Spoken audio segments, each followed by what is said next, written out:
If you have just started your UPSC journey, this is a very solid advice that we definitely should go for NCERT before starting any other standard books. That how to approach NCERT. That NCERTs give you a very simple and easy way to understand a very complex topic. All the information that it provides is taken from official and credible sources. In various NCERTs towards the end, they give you questions to practice.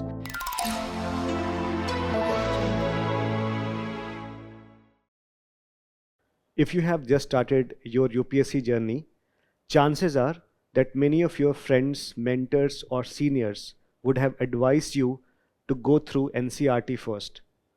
Now, this is a very solid advice that we definitely should go for NCERT before starting any other standard books. But a lot of students face this challenge that how to approach NCERT. So in today's session, we are going to achieve precisely that, and we will be discussing what is the best approach to handle NCERT. And I'll be telling you about specifically with respect to economics and using this as a reference, understanding economic development, which is a textbook for class 10th. Okay, so let us start this session. But before that, let us understand what exactly is the importance of NCERT, because without understanding the importance, we may not be able to fully utilize the books. First thing is that NCERTs give you a very simple and easy way to understand a very complex topic. And this they do through various examples. They give you certain stories. They also tell you certain various characters, and they explain through real time stories that what exactly are the problems in the real situation and how exactly the concepts are derived from these experiences. Secondly, they are a very important source for credible information where the data or the information is derived from official sources. For example, this book, the class 10th NCERT or any other NCERT, is taken up by the government official resources. For example, this NCERT has taken information from economic survey, from UN resources like UN Development Program, etc. So it has all the information that it provides is taken from official and credible sources. So sometimes it may happen that you may find different explanation of the same concept. Now, in such cases, you must resort to what is mentioned in the NCERT, because ultimately it is NCERT which is considered as the most credible source. The third importance of NCERT is that it helps you in building confidence. Okay, because initially you may find the entire UPSC syllabus to be very overwhelming, and especially in the context of economics, which is a very specialized subject, you require some sort of easy and understandable bits of information that you can understand. And once you have understood the basic aspects, then you can move on to the standard sources. So it definitely helps you in building confidence to go further. The next aspect is some of the pedagogical mistakes or the mistakes in approaching NCERTs in general. So the major mistake that students do is that they keep on reading this book or treating this book as a school book, which is fine because NCERT indeed is meant for school education. But here you have to be very strategic in nature, and you need to be able to extract the important details. But the problem is many of the students who just begin their UPSC journey, they are not aware of what exactly are the important things that they should be extracting. So this is what makes their reading very passive. You don't engage with the material, so you need to engage with them. Second is non-strategic reading. What exactly is the meaning of non-strategic reading? Which means that your reading is purposeless. You do not extract the important or strategic information from it, which is basically sort of understanding the kind of concepts that you are supposed to do, or you need to do questions as well. For example, in various NCERTs towards the end, they give you questions to practice that will help you not only your retention capability, but will help you to apply those ideas in real time. Okay, so these are some of the common mistakes that students do. But now let's come to the approach that we are going to take for economy as large, right? So this approach that I'm going to talk about is based on the analysis of the previous year question that UPSC has been asking in the last couple of years at both prelims and mains level. And this is the fundamental structure that will be helpful to you in understanding and analyzing NCERTs as well. So the first important thing is that you should always keep a watch on the concepts and terms used in the book. Okay, so we'll discuss through specific examples what are the concepts and terms that are there. Secondly, you must understand the concepts not just in their own way, but you should understand to what extent it is also associated with similarly sounding terms. For example, you may have read about repo rate in isolation, but you should also understand how, if RBI takes a decision, how does repo rate varies, right? Or how does inflation varies according to changes in the repo rate? How are different sounding terms or similarly sounding terms interlinked? Okay, so this is the second part, and this requires some sort of or some sort of application of mind. The third aspect is with respect to data trends. You should understand how these various concepts have been changing over a period of time. What exactly does the data tell us, and how does it help in policy formulation? For example, if there's a data given in terms of employment, what does it tell about the structure of the economy, right? For example, in agriculture sector, you'll find that most of the people have been given employment, but at the same time, their contribution to GDP is less. So what exactly does it tell us, and how can we further improve the productivity of agriculture sector? So this data trend is a very vital tool to analyze various economic concepts. The fourth important aspect is about cause and effect, or essentially we can call this as analysis part. So analysis part essentially tries to get the why of something. So if economic development is happening, what exactly are the factors that has led to that development?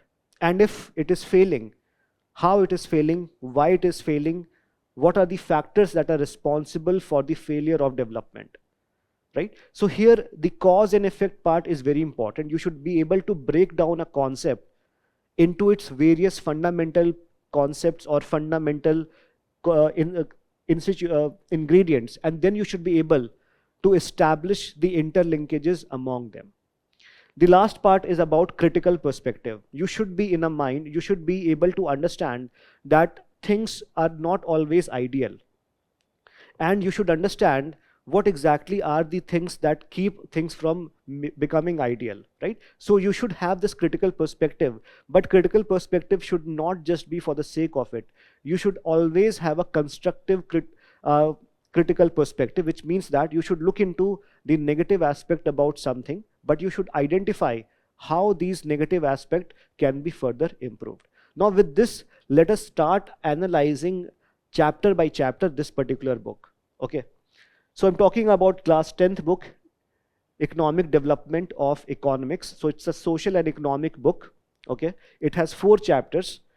Development. Chapter 2 is sectors of Indian economy. Chapter 3 talks about money and credit. Chapter 4 talks about globalization and the Indian economy. And chapter 5 talks about consumer rights.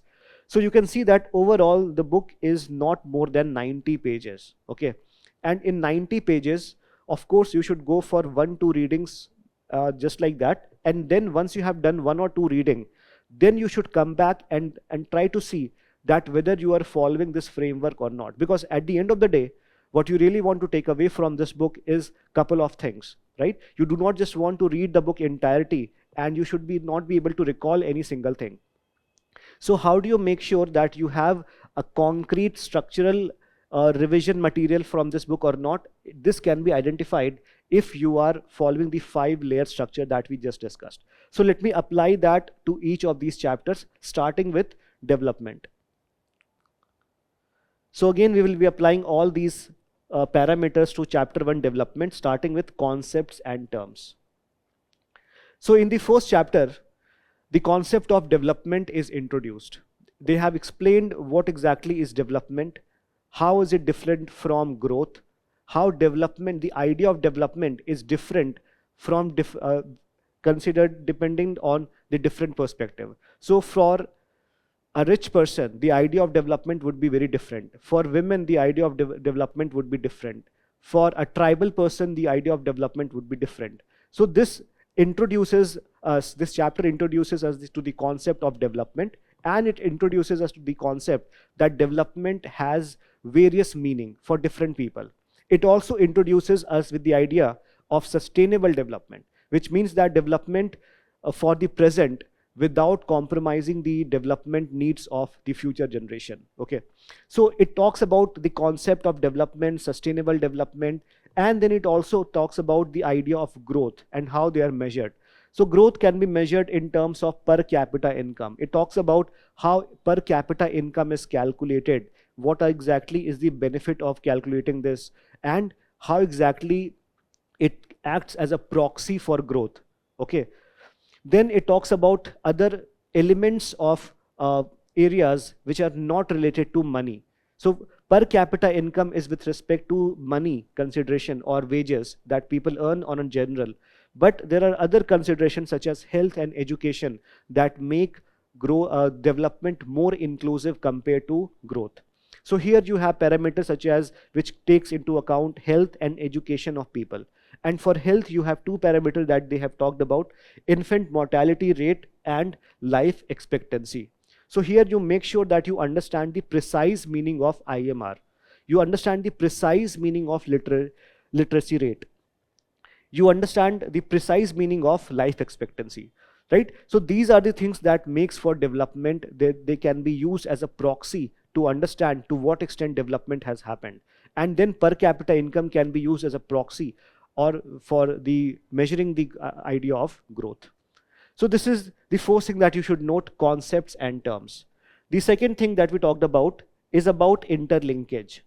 Now this is a very important task because most of the students have a lot of confusion with respect to growth and development. And I'm just using this as an example. There are other parameters as well which you can do this. So growth, as we all know, is largely quantitative concept, which is measured in terms of the income of a group or income of a group of people or a country, such as, and the parameters can be per capita income or it can be GDP, gross domestic product.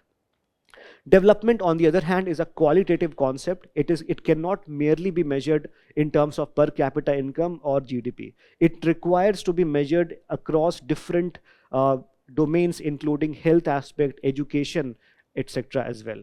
So here this will tell you the relationship between growth and development. You should be able to understand how growth and development are interrelated and how they are different. So once you have done the second interlinkage part, then you go to the third part, that is about data trends. Now again, do not be too much concerned about remembering and memorizing all the data that is mentioned. So in this particular chapter, you will see the working or the trend of data of different states in terms of various parameters like infant mortality rate, per capita income, literacy rate. Okay, so you don't have to memorize the data, but it will tell you a trend, it will tell you a story. And the story will often sometimes also surprise you. It will give you a paradox. And what is this paradox here? The paradox is that in absolute monetary terms, that is per capita income, states like Haryana historically outpaced states like Kerala, which means that if you look at the money part, Haryana is richer compared to Kerala. But when it comes to development, for example,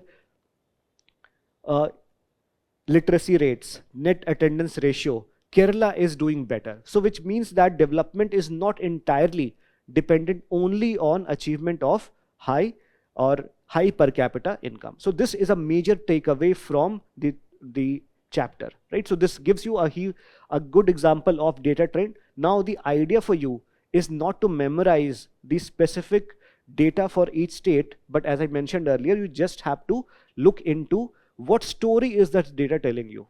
Okay. Then finally, you should also understand the cause and effect. This is the fourth thing, okay, cause and effect.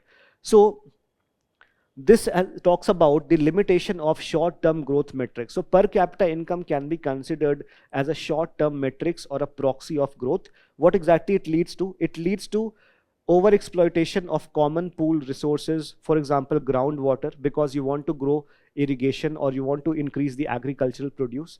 But this also lead to breaching of regional environmental carrying capacities. It also makes the entire resources very fragile, right? It leads to exponential rise in input cost and capital exhaustion. And finally, this ultimately leads to intergenerational equity collapse and growth reversal, which basically means that because of short-sightedness, because of the pursuit of short-term growth metrics, you are compromising on the sustainable development. Okay, so this is the major takeaway. And lastly, you should be in a position to analyze this in a critical way. So based on what you have learned, what exactly is your key takeaway? The key takeaway is that the monetary reductionism, or sometimes the basic proxies that we use to measure certain terms like national income or growth, can often have very shortcomings, right? They can have severe shortcomings. Therefore, we need to have better outcomes. And in order for better outcomes, we require better measurements, right? So this is the key takeaway. Right? So again, as I mentioned earlier, we need five approach or 5 parameter to finally understand a topic in its holistic manner. Okay. Now I have done this for development. Let me also do this for other chapters. So the second chapter is about the sectors of Indian economy. Now sectors of Indian economy basically mean that Indian economy is divided into various division. For example, we have agriculture sector, we have manufacturing sector, we have services sector. But all of them do not have the similar kind of output, or all of them do not provide the same kind of employment. So what exactly is the difference in the sectors? Why they have different provision with respect to their employment provision capacity or with respect to the output? This is the whole objective here. So here you will understand concepts like gross domestic product, what exactly is GDP, how it is measured in very simple terms. You'll understand concepts like employment. You'll understand concepts like unemployment, because these terms are not merely to be thrown off in casual sense. They are specific economic terms. Okay. Then you'll be able to interlink with similar terms. For example, how disguised unemployment is different from underemployment. Okay, so these two terms you need to understand how they are different. Okay, then what are the data trends that you get? The structural transformation anomaly basically mean that generally in any country the transformation is that agriculture transforms to manufacturing, and then from manufacturing the service sector evolves. But in India, we have in a way bypassed the manufacturing sector, and directly India has gone from agricultural sector to the services sector. So even though India does have a robust manufacturing sector, it doesn't have that much of a huge kind of manufacturing sector. So what exactly does this lead to? So this chapter says that this has led to what is called as jobless growth. So even though we have witnessed growth, but it has not translated into commensurate employment. So this is what is known as jobless growth. So you should understand how this has come up. You should know the causes. You should know the consequences. Then you should also have a critical perspective. What exactly does this tell you? It tells you that somehow state has not been able to build a robust labor-intensive manufacturing base. Why? Because we have seen that there has been a structural transformation. And in fact, UPSC once also asked this question in mains, that why there has been a direct jump of India from agriculture sector to the services sector. And in a way, India had bypassed the manufacturing sector. So what accounts for those reasons, and what exactly are the implications of that, right? So this exactly talks us about this. Third chapter is about money and credit. And it talks about several concepts like double coincidence of wants, self-help groups, etc. So these terms are very important because money, double coincidence of want, self-help group, all are very important to understand the day-to-day fiscal and financial condition of the country. Okay. Then we should also understand how formal credit is different from informal credit. So what exactly happens during formal credit? What is the impact when when SHG or self-help group get credit from financial means such as banks, such as cooperative banks, etc., or informal credit such as the money lender? So what exactly is the impact? So if informal credit is such a bad thing, then why does it keep or why does it persist? Okay. Then you should know about some of the trends, such as how, to what extent formal credits have increased in India and how it has come at the cost of informal credit, right? Then you should know some of the factors that are leading to distressed sales or about the credit disparity. And this is the critical perspective as well. This chapter critiques the structural design of the institutional banking, which basically means that credit is generally given not to those who really deserve it, but generally it is given to those who already have money. And the reason is very simple, because formal credit requires formal documentation. And often the people who are poor, for example, the self-help group people or those who do not have access to education, they're not able to provide for such documentation process, and thereby they're excluded from the formal credit mechanism. So this would be your summary for chapter 3, or what is called as the basic way in which you can approach it. I'm just giving the approach. It's not at all a summary, by the way. Chapter 4 is about globalization.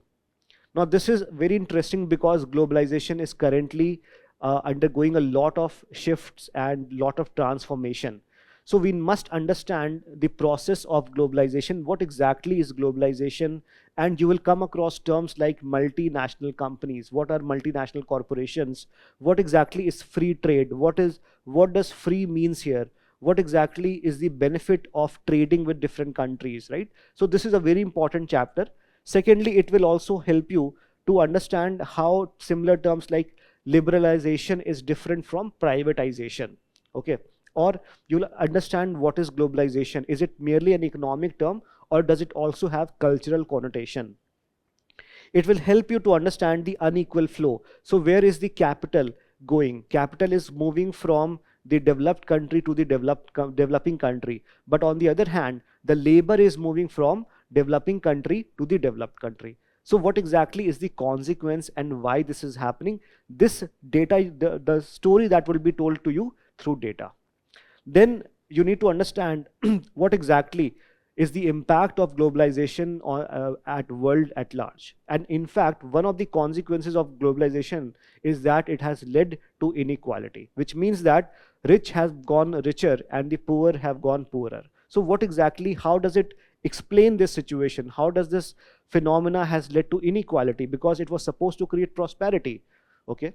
Then what is the critical perspective? That overall we need to take a call whether globalization is a force of good or whether it creates overall harm. Now the last chapter is about consumer right, and I think this is one of the most important chapter, because in India we can see that most of the products or services that we generally take, they have a lot of flaws. Maybe the paneer that we use is fake, or sometimes the milk is adulterated. So a lot of times as a consumer, we are not aware of the rights that we have. So this chapter is a very practical way to demonstrate the kind of rights and the institutional structure that is there to help you out. So here you will understand terms like Consumer Protection Act, you will understand consumer rights, etc. Like what kind of rights as you have as a consumer, and if you are not given that particular services, then what exactly is the recourse available to you. Then it will also help you understand, differentiate between similar terms such as consumer awareness versus consumer rights. Okay. So consumer right cannot happen unless there is consumer awareness. So consumer awareness has to be the first stage, and then it will lead to consumer rights. The data trend is that what exactly is the legal friction factor, which means that because of so much cases that are pending in the court, and because of the fact that it requires a lot of documentation and legal work, because of that reason a lot of people do not approach the court for redressal of for their demand, right? Then cause and effect, because of information asymmetry, because people are not aware of their right, it leads to consumer exploitation. Consumer exploitation, and the manufacturers can get away with bad and poor products. Then what is the critical perspective? So this chapter critiques the purely legal approach to consumer protection. So what is the legal approach? We have a Consumer Protection Act, but according to the book, this approach is not enough. We also require strong grassroots citizen movement. So there has to be, or there should be, consumer awareness as well.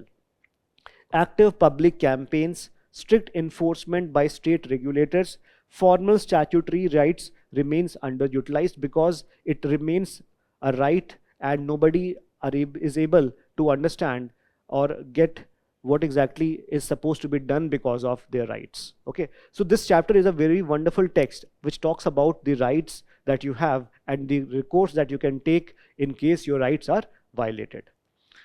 Right, so these are the 5 chapters that we have here. And for more details, Vision IAS has come up with NCERT courses as well. You can also check that out. Thank you and all the best.